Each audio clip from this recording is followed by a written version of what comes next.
Thank you, everyone for joining us at this afternoon and for discussing with us this study we conducted with together with GPPI.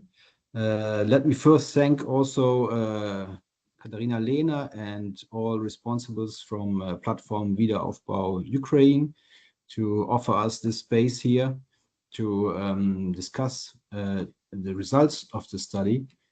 We already discussed it in other occasions, Cafe Kiev, for example, but it's also always good to reach a more broader audience, and we're really happy to be able to fill this the slot of ongoing virtual discussions. I don't want to highlight the results of the studies. Niklas will do this better than me. But I want to tell you why, like the rationale, why we were thinking this is a very good and important topic we should do research on. Maybe lots of you know much more about reconstruction and all these discussions about reconstruction and war in war context and after wars. But for us, it's important to highlight that traditionally the discussion was also about, okay, there's a war and there's peace, and then reconstruction will go on. In Ukraine, I think we have different situations. We have a country fighting for its survival on the battlefield, but we also have a battle, at least we think, or a development which is less visible but equally consequential. And this is for a battle for social trust and also for deepening of democratic development. And in this study, we offer first ground level evidence from Irpin. I think most of you will know Irpin. It's one of the cities heavily destroyed at the beginning of the war. Like 70% of the infrastructure was destroyed, lots of people killed. But it also was very rapidly reconstructed. And it's a very interesting case to study reconstruction and social cohesion and trust. It's a study which is based on a survey. Niklas will focus more on the methodology, maybe. But it also highlights, and maybe this is the most important point, that the solidarity between citizens remains very strong. That's a very positive thing. But the negative thing maybe is that trust in institutions is deeply fragile.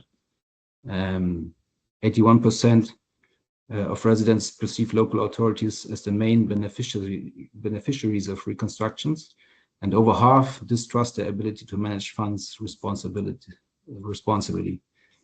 And that's a really problematic outcome, we think, and we then highlight some policy implications we think are important to know and to have lessons learned for reconstruction projects. I really want to say why we think it's important to think reconstruction also in the lens of social cohesion and trust. And the first and maybe the most important is that social cohesion is really one of the foundations of democracy. And if you think a state to citizens do not trust its institutions, this state won't sustain democratic governance. And if reconstruction is perceived as a captured by elites, it does not just breed resentment, it hollows out the civic contract that democracy depends on. So if we think about the reconstruction, we also should think about the long-term democratic development, especially in Ukraine. And second, I think it's also important if you think about cohesion as Ukraine's long-term security, as part of Ukraine's long-term security architecture.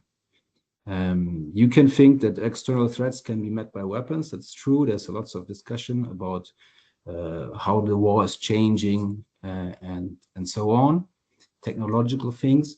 That's important. But if you think that internal fragmentation and loss of solidarity, erosion of institutional legitimacy, disillusionment among veterans and displaced communities, that can create vulnerabilities no army in long term can defend against. And Ukraine that emerges from this war divided against itself is a Ukraine that remains permanently at risk. And maybe last but not least, it's also in the interest of donor countries, and coming from Germany and being part of the European Union as one of the major donors, it's also important to think that we not only invest in repaired infrastructure, but we also invest in lasting returns and trying to build a more resilient, cohesive, and democratic society.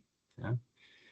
Accountability, fairness, and citizen trust are not soft adds-on to reconstruction.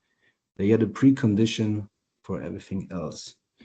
At FES, we also think that, of course, Ukraine must win the war, but in the long term, it also must win the peace.